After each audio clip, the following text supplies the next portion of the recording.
집행정지 했는데 당신 안 하면 이거 직무유기로 고발할 수도 있는 사안이에요. 이거는.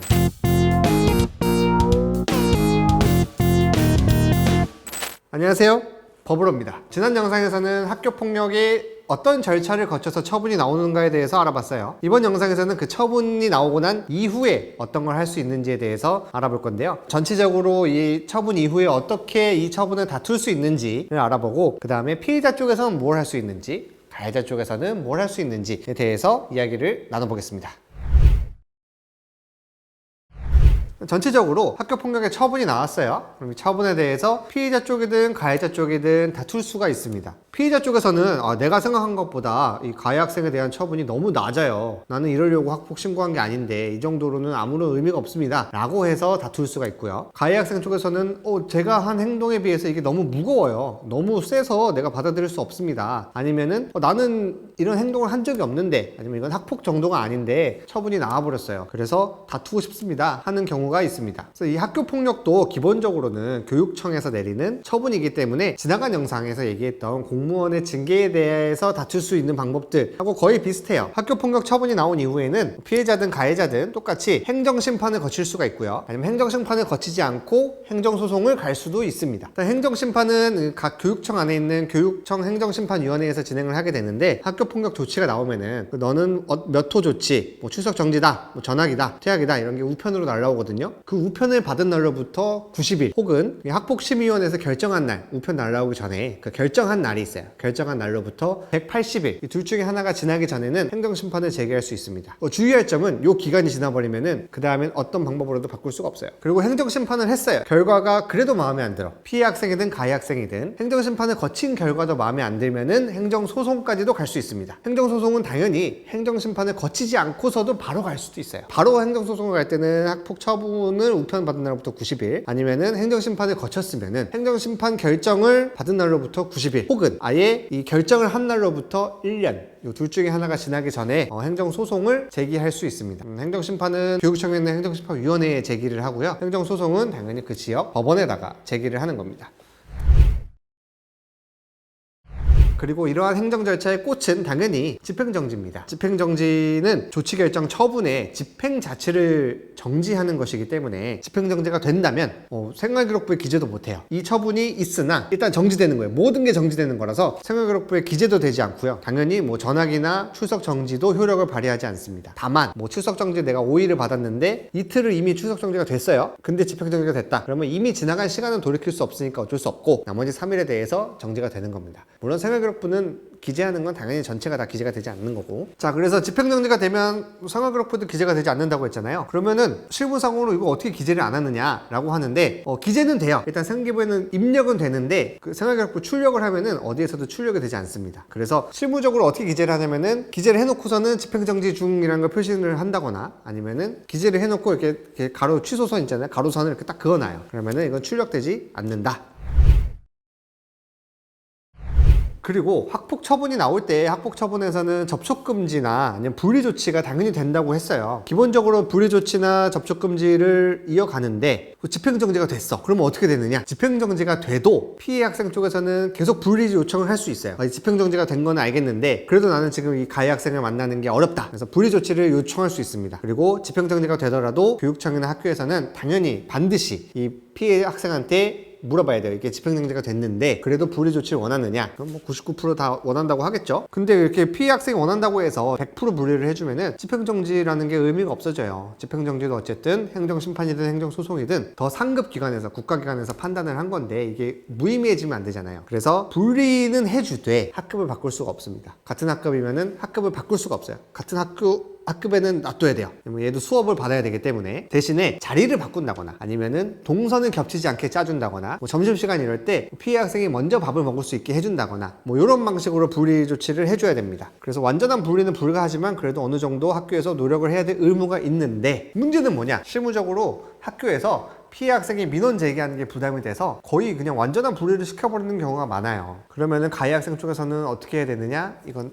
영업비밀인데, 뭐 어떤 데서 상담을 받으면 뭐 방법이 없습니다 라고 안내하는 데가 있는데 저는 아니에요. 저는 제 의뢰를 위해서 최선을 다하기 때문에 어떻게든 방법을 찾아냅니다. 또 제가 교사 출신이기 때문에 이 학교에서 그 부담스러워서 안 하는 걸 저도 잘 알아요. 그래서 딱 약점을 파고드는 그 비법이 있습니다.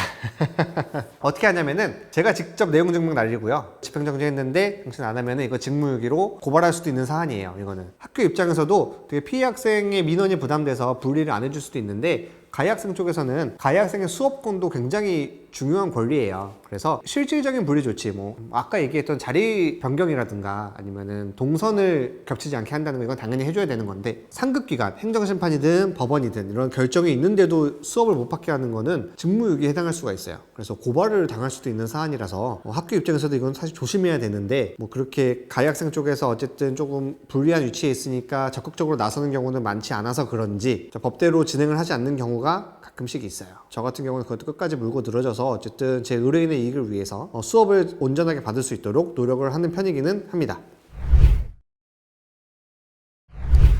집행정지는 어떠한 기준으로 되느냐. 집행정지는 뭐 피해 학생 쪽에서 제기할 일은 없죠. 피해 학생은 어쨌든 학폭 처분이 이루어지길 원하니까 가해 학생 쪽에서 제기를 하게 되는데, 집행정지를 하기 위해서는 반드시 본안이 제기돼야 됩니다. 행정심판이든 행정소송이든 내가 받은 이 학폭 처분이 너무 무거우니까, 아니면 이유가 없으니까 취소해야 된다, 감경해야 된다 라는 게 있어야 돼요. 그걸 먼저 제기하고 그다음에 곧바로 집행정지를 제기하게 되는데, 집행정지를 판단하는 요건은 4가지입니다. 첫 번째는 회복하기 어려운 손해. 그러니까 지금 본안이 제기돼서 이걸 진행을 해야 되는데, 본안을 하는 동안 이거를 정지하지 않으면은 가해 학생 쪽에서 나중에 회복하기 어려운 손해가 있어야 돼요. 보통 어떤 경우냐면은 주로 낙인 효과입니다. 내가 이 학폭을 싸울 건데 이게 정지되지 않으면은 나는 학폭 가해자로 일단 낙인이 찍혀요. 그럼 나도 학생이고 아직 어린애고 사춘기고, 그런데 낙인이 찍히면 내가 성장에 큰 방해가 된다라는 것이 주요 논리입니다. 그리고 뭐 전학이나 학급 교체 같은 경우는 환경 변화가 있을 수 있어요. 환경이 급격하게 변하는 경우에는 회복하기 어려운 손해가 보통 있다고 봅니다. 그리고 긴급한 필요가 있어야 돼요.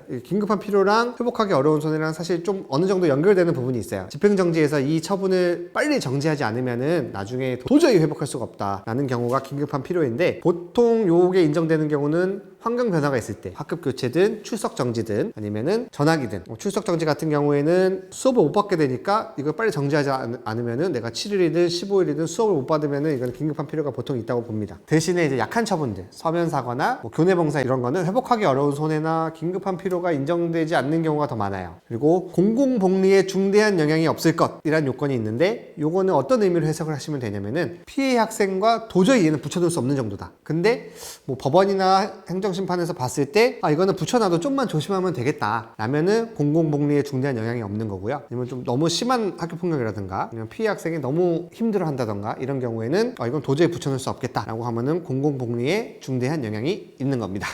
공공복리에 중대한 영향이 있는지 없는지를 볼 때 가장 크게 보는 것 중에 하나가 이 가해 학생의 연령이에요. 가해 학생이 어리면 어릴수록 얘는 조금 그래도 교육으로 나아질 가능성이 있다고 봅니다. 그래서 얘도 당연히 교육을 받아야 되고요. 이제 그런 권리들과 조금 이제 비교해보는 거예요. 피해 학생을 보호하는 것도 중요하지만 가해 학생을 교육하는 것도 중요한 거예요. 그래서 이 두 개를 비교했을 때 이 사안의 심각성이나 이런 걸 봤을 때 얘네들을 반드시 떨어뜨려야 되는지를 판단을 하는 겁니다. 그리고 마지막은 이제 본안에서 승소 가능성이 있는지 없는지. 근데 요거는 승소 가능성이 있는 걸 보는 게 아니라 이건 도저히 승소 가능성이 없다라고 보이지 않으면은 승소 가능성이 있는 거예요. 요거는 거의 점수로 판단을 합니다. 지난 시간에 얘기했듯이 학폭 처분이 점수에 따라서 나온다 그랬잖아요. 이 점수가 16점부터 전학인데 얘가 딱 16점을 받았어. 그럼 소송을 하면서 여기 1점만 내려가도 처분이 바뀌는 거잖아요. 처분이 내려갈 수 있으면 승소할 수 있는 거거든요. 그래서 요거는 1점만 내려가면 승소할 수 있겠다라고 하면은 이건 승소 가능성이 있는 거예요. 그래서 이런 점수 위주로 본안의 승소 가능성을 판단을 하게 됩니다. 그리고 집행정지에 있어서 행정심판과 행정소송에 조금 차이가 있어요. 행정심판은 서류만 보고 집행정지를 할 수가 있거든요. 근데 행정소송에서는 반드시 이제 피해자 의견을 들어야 돼요. 반드시. 근데 행정심판은 반드시는 아니에요. 권고사항이긴 한데 실무적으로는 거의 듣고는 있어요. 피해자한테도 이렇게 집행정지가 들어왔습니다 안내를 해주고 그러니까 의견을 내세요. 피해자 쪽에 당연히 집행정지 하면 안 된다가 거의 100%죠.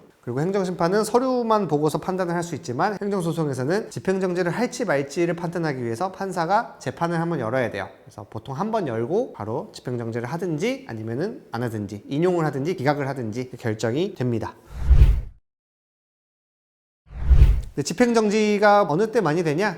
실무적으로는 처분이 셀 때 많이 됩니다. 전학이나 퇴학 같은 경우는 거의 집행정지가 되기는 해요. 퇴학 처분이 내려졌어요. 보통 심한 경우가 많죠. 근데 집행정지는 많이 돼요. 퇴학을 당하게 되면 얘가 고등학생인데 대학교에 들어갈 수도 없고 너무 불이익이 크거든요. 학교에 나갈 수조차 없고 고등학교 졸업도 인정이 안 되고 그래서 너무 불이익이 커서 퇴학 처분 같은이 내려지면은 집행정지가 거의 대부분 됩니다. 근데 전학 같은 경우는 어쨌든 전학을 가서 학교를 다닐 수도 있고 대학에 지원할 수도 있고 그렇기 때문에 집행정지가 안 되는 경우도 가끔은 있어요. 근데 전학도 상당히 센 처분이기 때문에 집행정지가 많이 됩니다. 반대로 이제 약한 처분, 서면사과 이런 거는 집행정지가 안 되는 경우도 굉장히 많아요. 그러니까 서면사과 처분이 나왔는데 집행정지가 되려면은 판사가 1차적으로 봤을 때 서류상으로 봤을 때 이거는 행정소송이나 행정심판 본안에 가서 아예 학교폭력이 아니라고 인정될 수도 있겠다 싶으면 집행정지가 되는데 학교폭력은 맞는 것 같은데 처분은 좀 낮아질 수 있겠다 라고 하면은 서면사과는 집행정지가 안 되는 경우가 많아요. 서면사과에서 더 내려갈 데가 없잖아요. 그래서 안 되는 경우가 많은데 그래도 집행정지 신청을 하는 이유는 뭐냐면은 실무적으로 이 학폭 처분이라는 게 서면사과 하나만 나오진 않거든요. 서면사과도 나오고 출석정지도 나오고 뭐 교내봉사도 나오고 하니까 이 세 가지가 한 번에 나온다 그러면 집행정지 신청을 하게 되면은 뭐 이 중에서 출석정지는 집행정지 근데 뭐 서면사과랑 교내봉사는 기각 뭐 이렇게 나오기도 하고요. 그렇습니다.